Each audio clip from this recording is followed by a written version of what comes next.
Dear all, welcome back to my YouTube channel Prassimplified.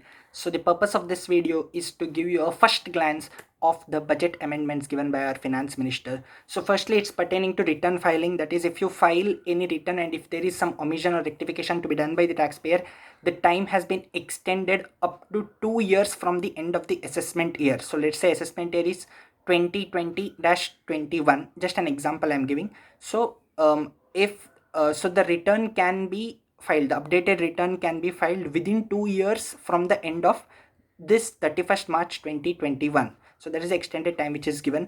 And the second one relates to the amendment pertaining to the AMT, that is alternate minimum tax for a cooperative society. So the surcharge rate applicable to them was 18.5%. It has been reduced to 15% because in one of the previous budgets for companies also the surcharge rate which was applicable was reduced. That is the MAT rate which was applicable was reduced from 18.5% to 15%. To align with that, for cooperative societies also the AMT, that is the alternate minimum tax rate which is applicable, is reduced from 18.5% to 15%. Third one relating to the contribution of pension, that is to national pension scheme. Earlier for central government employees, the contribution up to 14% of their salary was allowable as deduction. So for everyone it is applicable at 10%, but for central government employees it was applicable at 14%. Up to 14% of your salary, if you contribute to NPS, it would be allowable as deduction. But for state government employees it was restricted only to 10% akin to other employees. So now for state government employees also the deduction is applicable up to 14% if the salary is contributed to NPS. Next one pertaining to startup, whatever the startup incentives was there, the deadline date was 31st March 2022. So now it has been extended up to 31st March 2023.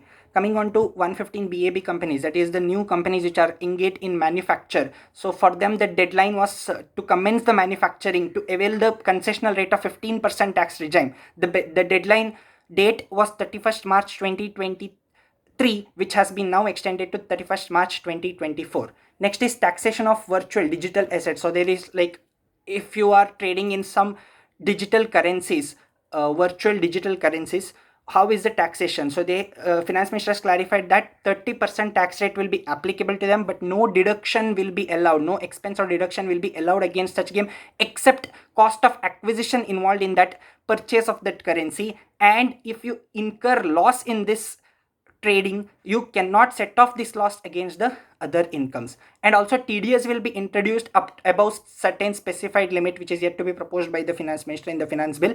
So above certain limit, if it's there, TDS will be imposed, like 1%. 1% will be applicable above certain limit. And if you are gifting such cryptocurrencies to anyone else, that will also be taxed in the hands of the recipient. Next one, in terms of litigation appeals. So there may be cases where an appeal is already been in the pending before the High Court or Supreme Court. Now if similar case comes up with another SSC, what department will be doing, since this is already pending, right? So he will go and file against this another SSC also before High Court or Supreme Court. So what happens is there is repetition of the same thing, like repetition of same cases before High Court or Supreme Court. So the finance minister has told that this filing will be deferred until the question of law is sorted by the High Court of or Supreme Court. So this will help in reducing the litigation extensions, costs, etc. Next one is pertaining to AOP. So for association of persons, so there is a person called association of persons wherein many members will come together and form a joint venture.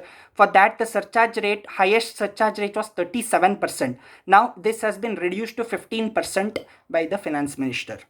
Next one,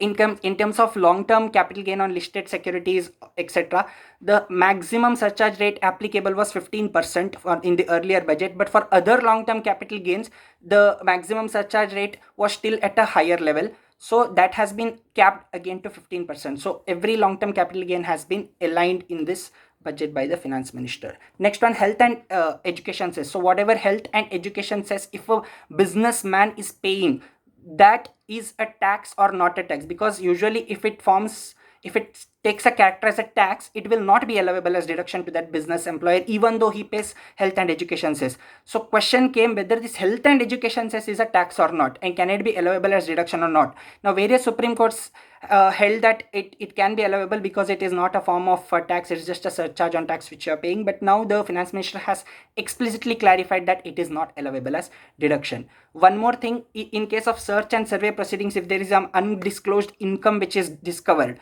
now what SSC used to do was, if there was any loss which was incurred earlier in any previous year, he used to set off those loss against this undisclosed income. So can it be done anymore? So finance minister has clarified that no, this loss cannot be set off against the undisclosed income, because that will help the taxpayer to save from all the taxes. And one more thing, as a business promotion strategy, some businessmen pay some commission or some kind of benefits, any kind of benefits to the agents.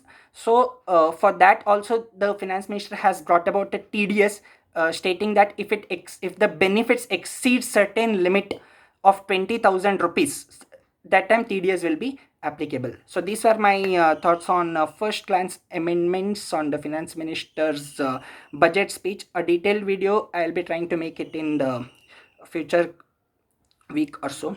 If you like this channel, please do subscribe and share for more inputs. Thank you guys, have a nice day, please stay tuned.